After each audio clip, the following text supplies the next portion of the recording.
Greetings all, and welcome to Daily Pali Reading. Today we're going to begin an investigation into the Buddha's teaching of Paṭiccasamuppāda. This in English is sometimes translated as dependent origination or dependent arising. Now this wasn't the Buddha's first teaching. His first teaching was or is found in the Dhammacakkappavattana Sutta, the sutta on setting the wheel of Dharma into motion, and that concerns the middle path, which is the Eightfold Path, and the Four Truths concerning the Buddha's insight into dukkha. But this teaching is actually the first realization the Buddha had upon his enlightenment. And so the account of this Paṭiccasamuppāda is, you can find it many places in the canon. Where our account comes from is the Udāna, the one we're going to be looking at. Now, the Udāna is located in the Khuddakanikāye. It's kind of the, sometimes called the collection of, the minor collection, or it's a collection of various works. It's actually kind of huge. So like I said, this is from the Udāna, and this is from the first section, the Vaggo, the section on Bodhi, on enlightenment. And as a matter of fact, it's the first paṭhamābhisambuddho. It's the first sutta on enlightenment. Evaṃ me sutaṃ. This is a standard formula, and Evaṃ is thus, me, by me, sutaṃ, heard. So this here, sutaṃ, is a past participle, and really we would have to understand it has been heard, or the following, which is really what we're talking about, the following was heard by me.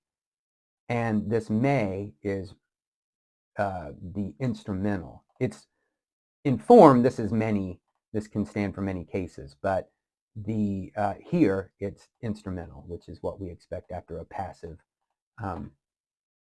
participle, which I didn't actually explicitly say. This is not only a past participle, but it's passive, so heard by me. Now in English, we don't really favor the passive case, so we tend to say something like, maybe the following, or so I've heard, something like that. This me, by the way, or the I, the person this refers to is Ananda, the Buddha's personal attendant, who was with him, obviously, so much that he heard all of these accounts. Ekaṃ samayaṃ, bhagavā uruvelāyaṃ viharati, najjā nerañjarāya tīre, bodhirukkhamūle, paṭhamābhisambuddho. So ekaṃ samayaṃ, this is literally one time, and it's been put into the accusative because the accusative expresses the duration of time. So in other words, this is not the object of a verb or anything like that. This is just telling us, if we wanted to amplify it, during one time, and then we're going to talk about what happened during that time. Bhagavā, masculine nominative singular, the Blessed One, Bhagavan. The Blessed One, and we're going to jump now to the verb, viharati, is dwelling. Third person singular present active indicative. When people translate this, I think often they'll put it in the past tense, because obviously it happened in the past. It happened 2,500 years ago. But I like to kind of honor this. Greek and Latin has this same phenomenon. Even sometimes in English, there's this sort of use of the so-called historical present. But if you think about it, it's a really nice way to present what's going on. So if we just think about it, if we shut our eyes and we listen to this account, someone is telling us, Ananda is telling us, that the Blessed One, during this one time, this one period of time, is living, or is dwelling, and we're going to talk about where he's dwelling in just a second, it just calls it to our mind. It makes it very vivid, something that's like happening now. It's relevant to us now. It's not just kind of an interesting story that happened at some point in the past. This is extremely relevant to us. So I think that's one reason that it's used like that. So he's dwelling. And then right before the verb, we get a place name in the locative. Uruvelāyaṃ is the actual region, the place where the Buddha is dwelling. And in the suttas, they tend to do this. They start with the biggest place, and then they work their way down. So I think this is now Bodhivaggo, and we'll see why in just a minute.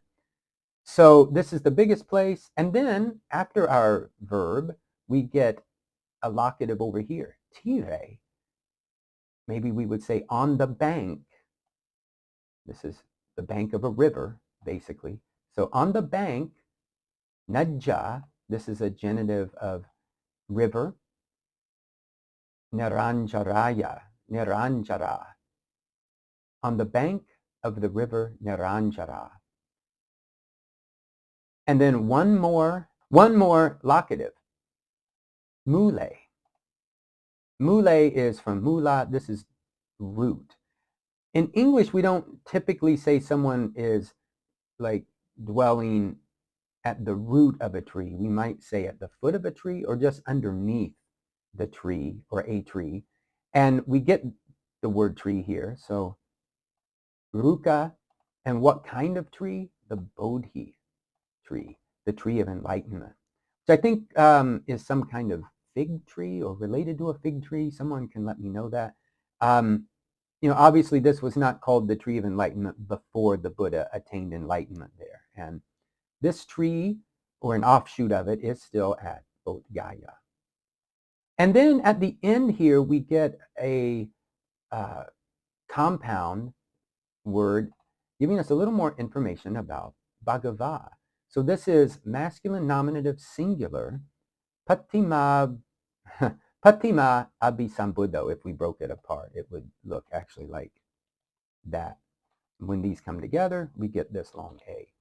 So here, paṭhamā does not mean first, but it means having just recently and then become completely enlightened. Tena pana samayena, bhagavā sattāhaṃ ekapallaṅkena, nisinno hoti, vimuttisukhapaṭisaṃvedī. This is obviously the same word here, but now put into the instrumental. Tena samayena. This means at a specific point in time. So the instrumental here, again, it's not, the time isn't being used to do something. We're expressing a very specific point of time, in time. Pana is just continuing in the narrative. So we know where the Buddha is living or dwelling, and now at that time, at that point in time, bhagavā, the Blessed One. And here our main verb is really this combination, which sometimes is in English is known as like a periphrastic verb. So it's a form of the verb to be plus a past participle. At that point in time, the Blessed One has been seated. Nisinno is a past participle from nisidati. Has been seated for a period of 7 days. So this is the word 7 and the word Atha for day. So for a 7-day period, he's been seated for a 7-day period, ekapallaṅkena. And here we have, this is also a compound. Paṭhamābhisambuddho, this is the instrumental case, and it means a cross-legged position. So in English, we tend to say someone was seated or has been seated or is seated in a certain position. In Pali, notice that they're putting this in the instrumental. They're seated by means of a cross-legged position. And that's how I'm taking eka, not as one, but as a. Sort of like, since Pali doesn't have the an indefinite article. This is, to me, I think this is not being extremely specific. This is just he's seated, or he has been seated in a certain cross-legged position. And then we get this long compound here, vimuttisukhapaṭisaṃvedī. And again, this is masculine nominative singular. This vedī here is, I mean, the whole thing is modifying or in apposition to the Blessed One, but this is sort of our ending that's telling us, giving us sort of the case information. And really, this splits apart into vimutti, sukha, and paṭisaṃvedī. Experiencing, he has been seated, experiencing sukha, the happiness or joy of vimutti. In this variant reading, which is preferred by the Thai, the Pali Text Society, and the Cambodian Tipitakas, or canons, they have this verb here, which would be not verb, this adjective here modifying, going with, bhagavā, paṭisaṃvedī. And then here, notice this is the direct object of what's being experienced. So this has like a verbal nature to it. And by the way, if you think about Vedī, that if you remember one of the khandas, Vedana, a feeling, so that can help us remember. So experiencing the sukha of vimutti, of release, of liberation. And this itself splits apart into vimutti. Mutti comes up quite a bit. Atha, then, bhagavā, the Blessed One. Now this sentence, we'll just kind of read through it here. Tassa sattāhassa acchayena tamha samadimha vuttahitva ratiyat paṭhamāyamang paṭiccasamuppādang anulomang sadhukaṃ manasakasi. So this sentence contains two verbs, and the way this works in Pali, and you may know this, dear listener, is that only the last verb in the chain is put into a finite form. All the verbs leading up to that, in this case there's only one, are put into what's known as the absolutive, which is a form of the verb that doesn't change. And sometimes that is translated or understood literally as having done whatever the verb is there. So that's something we need to keep in mind here. We have two verbal ideas. Only the last one is in the finite form. So Atha, then, the Blessed One, and we'll skip here. This is the verb ending this part of the clause. Vuttahitva. Now you can look this up as vuttahati,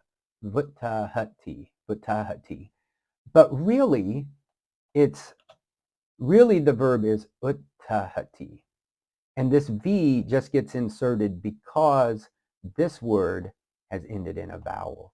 So it keeps this U from being kind of affected by or absorbed by the long A.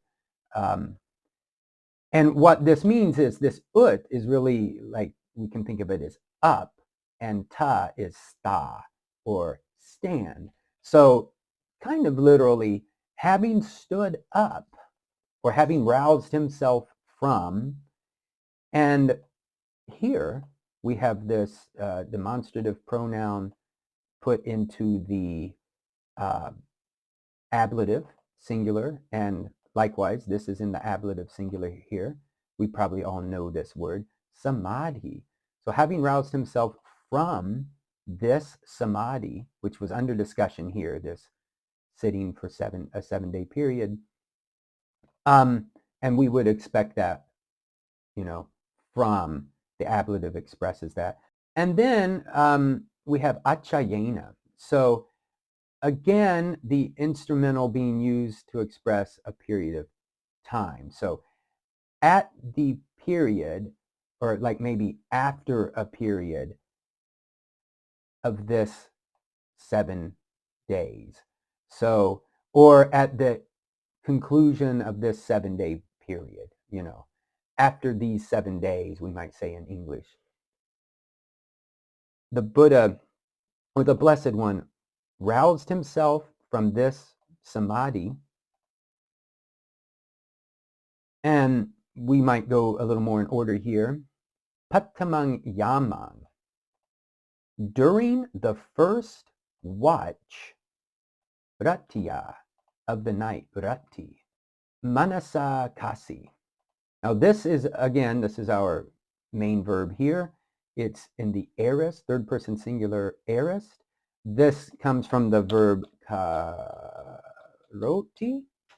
And this is kind of an expression. Manasa is to what's connected with mind. So karoti, manasan karoti is to pay attention to, turn the attention to. This aorist is formed, there's an there going in front of the ka. So sort of like in Greek where you get an epsilon before the aorist. Manasakasi turned he roused himself, and then he turned his attention carefully, sadhukang. So this is an accusative being used adverbially. And then in order, anulomang, I think it means with the hair or something, like in the natural order, he turned his attention to Paṭiccasamuppāda. This word breaks apart like that. Paticca means like on the grounds of, and arising on the grounds of. We'll talk more about this in the next paragraph. But so this sets the stage for the actual teaching on Paṭiccasamuppāda.